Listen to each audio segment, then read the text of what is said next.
Today we're making this easy bread machine recipe. This is a recipe for a 1-pound loaf of bread. Welcome y'all to Robin on the Farm.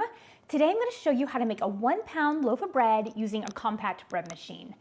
This size loaf of bread is perfect if you're only baking for 1 or 2 people. It's not a huge loaf. You don't have to worry about slicing it and putting it in the freezer to not waste it. I really like this size. Now for me, I am baking for a family of 6. So normally I'll use my big Zojirushi bread machine back there that makes up to a 2-pound loaf. But this is my small compact Zojirushi bread machine that makes 1 and 1.5 size loaves. I have really enjoyed getting this out again and using it and baking just 1-pound loaf sizes because I love fresh homemade bread.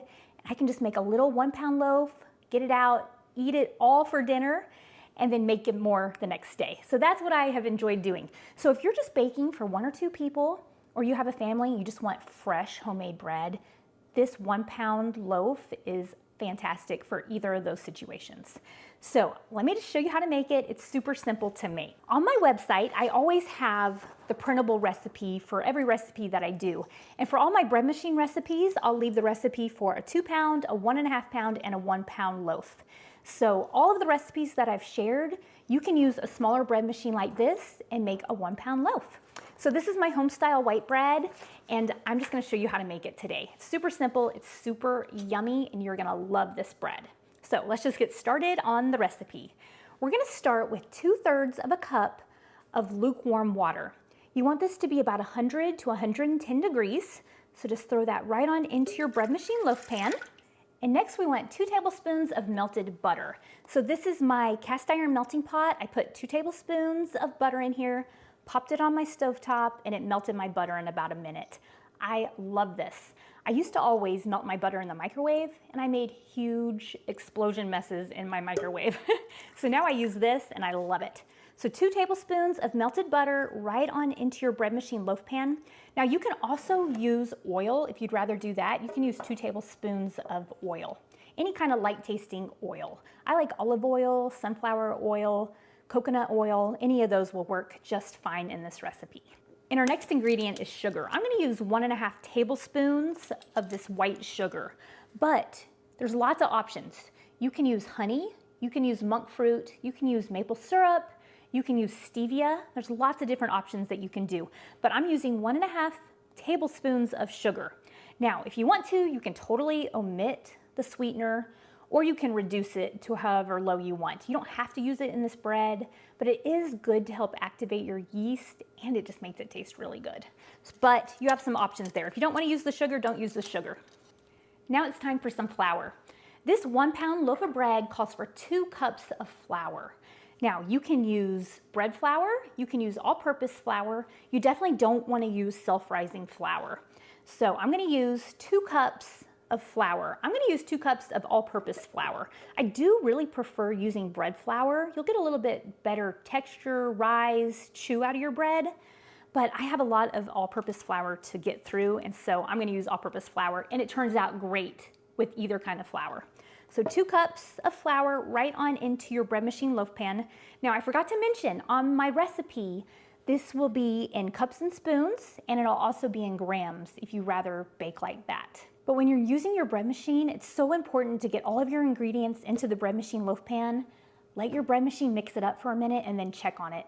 It's way more important to look at your ball of dough and add a little bit more flour or add a little bit more water than to go by exact measurements, because the weather can change things. I mean, it can change day to day.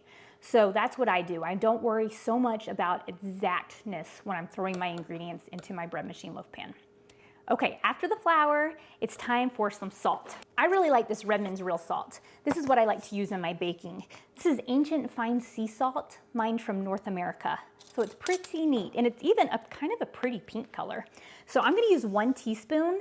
If you wanna reduce that a little bit, you can, but you definitely need a little bit of salt in this recipe or it's not gonna taste very good. So 1 teaspoon of salt. I always recommend pouring it not over your bread machine loaf pan just in case you over pour, because that's known to happen. So 1 teaspoon of salt right on into your loaf pan. I like to use powdered milk in my breads. This will give you a softer, fluffier, lighter textured bread. I just really like it. So for this recipe, I'm gonna use 1.5 tablespoons of this powdered milk. But like I said, it's optional.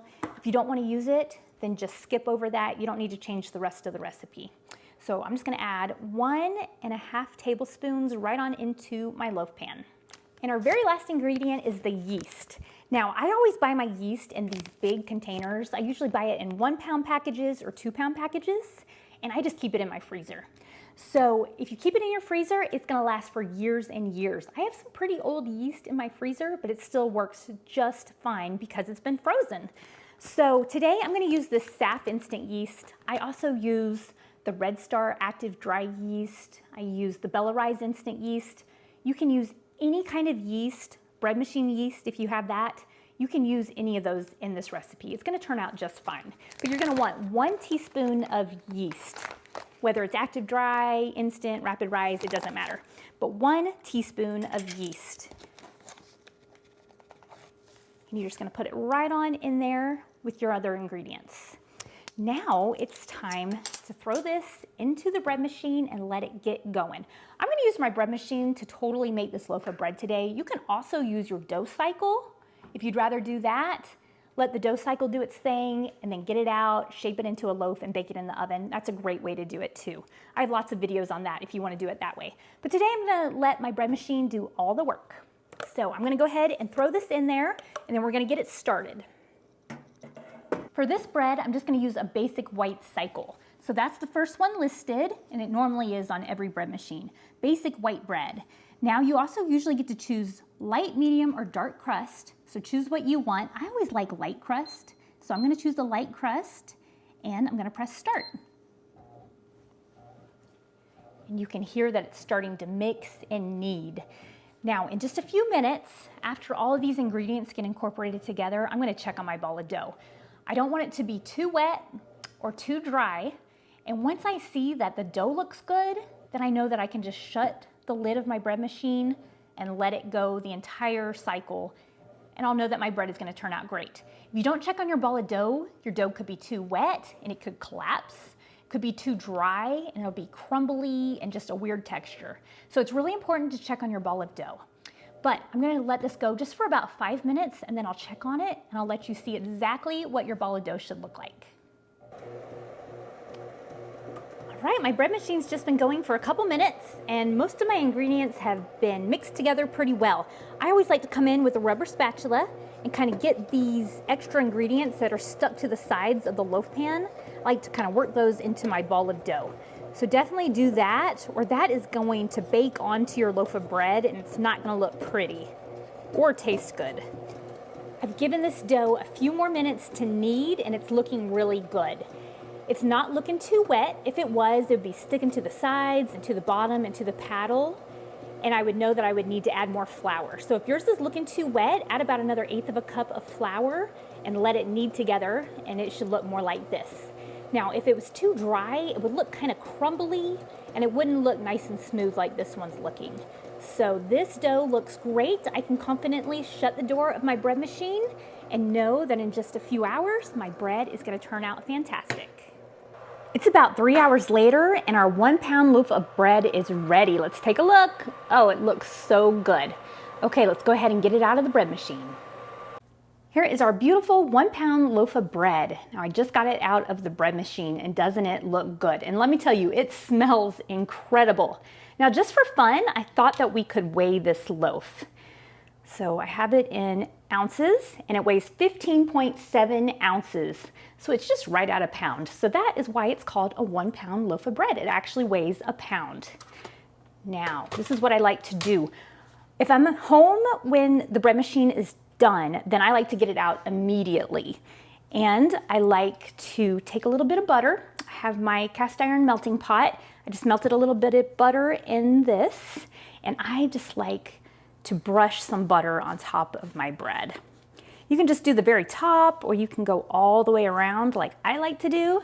I like the shine, I like the taste, and it just gives you a really nice soft crust. So that's what I like to do.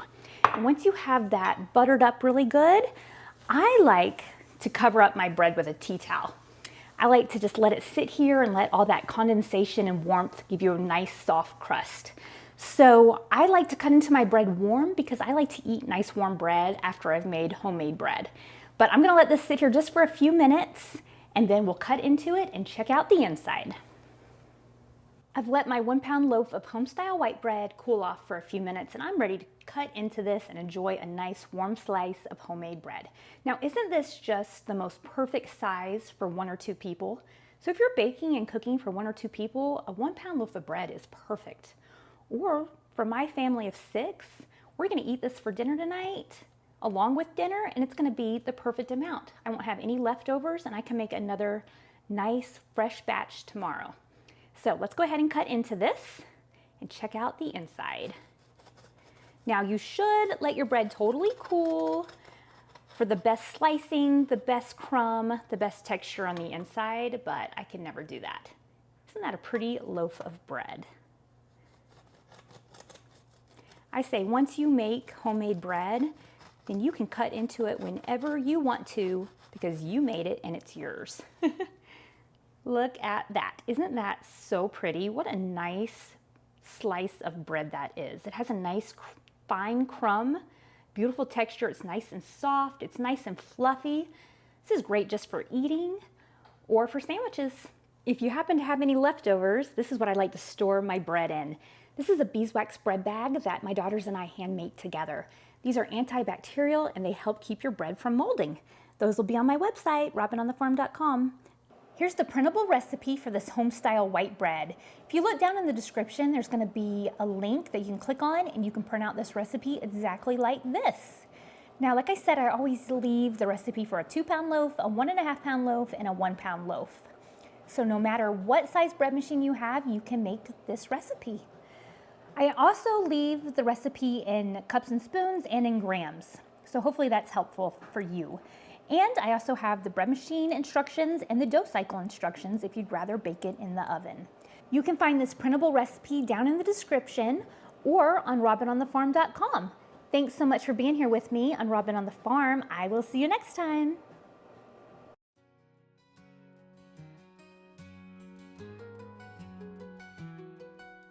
Robin's in the kitchen, dough beneath her hands, wheat from the fields and eggs from her land. Sunlight through the window, a warm golden glow. She's working hard to make that dough.